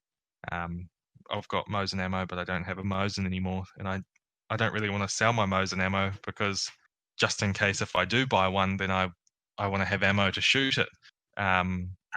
Even things like some of the oddball calibers, like the 8x56R, there is a couple of places that have it in stock, but you just have to know the right places to go to. And yeah, it tends to be just mainstream ammo. Things like 9mm and 223 will always be in stock. But yeah, even some of the 8mm Mauser has started to slowly but surely disappear. Even and 6.5 Japanese has pretty much disappeared as well. I only know of one place in New Zealand that has it, and they've only got a small portion left. So we're quite unlucky when it comes to ammo. You just have to pretty much either reload if you're shooting these surplus ammo, or surplus rifles. So yeah, it's just unfortunately, I wish we had a lot more ammo coming through, and our prices for ammo tends to be quite high anyway. I'll have just quickly figure this out. So for 20 rounds of 6.5 times 55 Swede is around $25 for a box of 20 S&B ammo. So is that where it would sort of sit? Yeah, I was gonna say that's not that. It's might be about right for US. It's probably $20 to $25 here, I'd say. And then what would you say sort of 7.5 times 55 Swiss would go for? About similar. About $90. Huh? Yeah, it's about $90 for a box of 50. So. Yeah. For 50. Yeah. I was thinking for 20. For 20, no one would buy it. So yeah, the ammo does vary a lot. Do you guys get a lot of 303 British? In spurts, at least. There's the commercial makers, yeah, that get some surplus every now and then, which I think kind of helps keep the price down. I haven't shopped for it in a while. I'm not sure. Yeah, it's about the $25 mark, or 25 USD for a box of 20. That's not that off from. I was gonna say that's not too bad, really. Okay. Guess availability would be the biggest thing, right? Like if it's only 25, and then if you reloaded and then it was. And then when you buy it, you have to just buy 1,000 rounds of it because you don't want to miss out. And yeah, you have to buy it in quite large. Well, it depends on how often you shoot. Like I shoot my Swedes regularly, and I also shoot my K31 regularly. Quickly just check on the price. So it's $30 for a box of PPU 8x56R Mannlicher ammo. So I'm not sure if that's where that would sort of sit for you guys, and that's soft point. So I'm not sure who would be hunting with it, but is that sort of where you would say where it would sit for you guys? What do you think, Aaron? No, I just there's only one place I can find it in the U.S. that has it in stock right now, and it's SG Ammo. They're a big company. Okay, They that's probably get quite a good amount from PPU because this is all PPU. Yep. So they have it in. You can buy it in the 200 round case, or you can buy it in individual 20 round boxes, and it's $1.10 a round for the 20 round boxes and $1.05 a round for the 200 round cases. So it's $22 before shipping for a 20 round box, and then $210 before shipping for a 200 round box. So it sounds like ammo is actually quite similar in price. Not that much different, no. Yeah, surprisingly. I thought it would be a little bit more different, but no, that's I think the only thing that would really let it down for us is the amount of ammo that comes in. Some of us like to shoot a lot more than others. So, what about like loading then? Like, is like the reloading supplies pretty? Is it on par, like legally or whatever with getting So regular reloading's ammo? easy. Yeah, we can import. Sorry, we can get reloading components easily here. Hey, there'll always be some oddball caliber that won't be as common, but and pricing for reloading components isn't crazy. I'm just looking right now. There's some 8mm Nambu projectiles, and that's $40 for. Sorry, convert this. That's $25 for 100 projectiles. So it's actually quite a good price, I thought. So yeah, reloading components is easy. We can ship them throughout New Zealand. That's not a problem either. And yeah, that for us it's quite good actually. I reload myself now. I didn't reload because it confused me, and then I just watched far too many reviews online and learnt from there. And started reloading 223 for my AR, and then that disappeared, and then now it's my 7.5 times 55 is the rifle or the caliber that I reload the most now.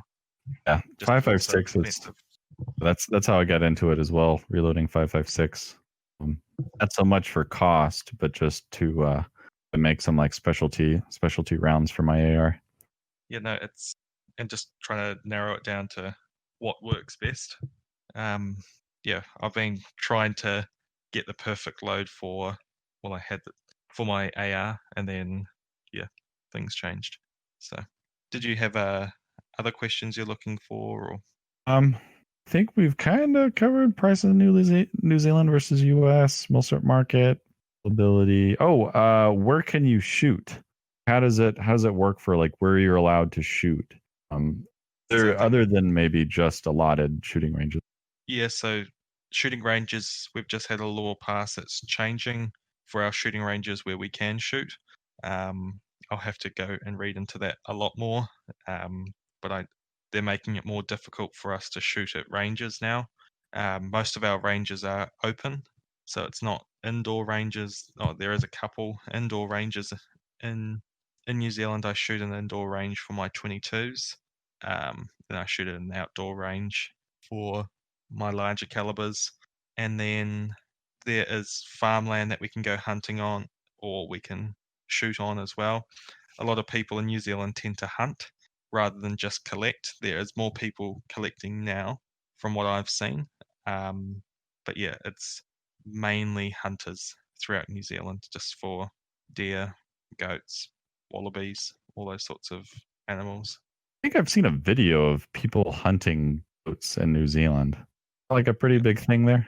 Yeah, it is. We've got lots of goats. A lot of guys that used to shoot goats, they used to use ARs, and then they could just they follow the goats, find out which goat is the head, sort of the alpha, and the goat. I'm not sure what you meant to call them, but you just watch them and then shoot him, and then all the goats don't know where to go, and then you slowly but surely take them out. But most of the time, most people eat them, which is good. Most of us don't like to waste anything, so yeah. They're like a pest there. It is a pest, yeah. In New Zealand, we've got no predators, so we've got no like coyotes or pretty much the only predators we have are household cats and stoats and ferrets and weasels and rats. they're the only predators, which you guys, they're not really predators. They're not like bears or anything like that. When you started out, your main predator is the domestic cat. It's like, okay. Yeah. Especially it's just a coming from Florida, it's like, okay. We've got no snakes in the country at all either. So, oh, wow. Yeah, we're one of the countries. There's 3 countries in the world that don't have snakes, and we're lucky Oh, to be man. one of them. Yeah. So when we go hiking, it's very different as well. Because would you tend to go hiking with a pistol or something like that as well? Yeah, most of the time. Just I like hiking with Milsurps when possible. Yeah, carrying them around. I do the same, just around my house, just around the house. My partner, she laughs at me. She goes, "You're weirdo because you're walking around with it." And I'm going, "I'm not a weirdo. I just want to get used to walking around with it. Because if I'm going to go on a hike, and thank you. You need to talk to my partner. Yeah, she's not getting it. My wife already just knows that I'm just weird and I'm gonna do it. But yeah, for years and as far back as I've collected Milsurps, I will just, if I buy a new one and I like it, buy a sling for it and I carry it around on my back. Really does give you like a feel for how it feels. It gives you a good idea of how comfortable it's gonna be. Even like working outside when I lived in the country, like working in the backyard, I would sling the rifle on my back and work, and just doing that for a little while gives you a really good idea of like how certain guns feel when carried, like how they would feel to the soldier that carried them. And it also gives you a good idea of like how like the slings of different countries compare, What would you say your favorite one is then? Like the favorite sling? Yep. I really like the Swiss sling. I like the setup and how it's on the side. Quite a bit of countries do that very similar side sling setup, where there's kind of the divot in the left side of the stock with the sling bar. I think the Italians and the French, and I think I'm forgetting a few more countries also do that. But I like specifically the Swiss slings and kind of how they can be quickly adjusted. And sometimes like you want it to stick at a certain length. This one really doesn't do that. French Moss 36 sling is pretty nice too. Yeah, I was going to say that the Moss 36 I've heard is very good. I'd like to add one to the collection one day. I did a couple of months ago. I did a video on I got a French occupation German K98K. It's a French K98K made under French occupation at the Oberndorf factory, but it's set up for the French sling. And I have quite a bit of experience, carrying and using the German Mauser with the regular German sling. And I was very surprised how much I liked the French sling setup on that rifle. I think it's a definite improvement. The strap itself is wider, which also is a lot more comfortable than just the setup itself, with how it doesn't have the keeper. Yeah, no, I've seen the same.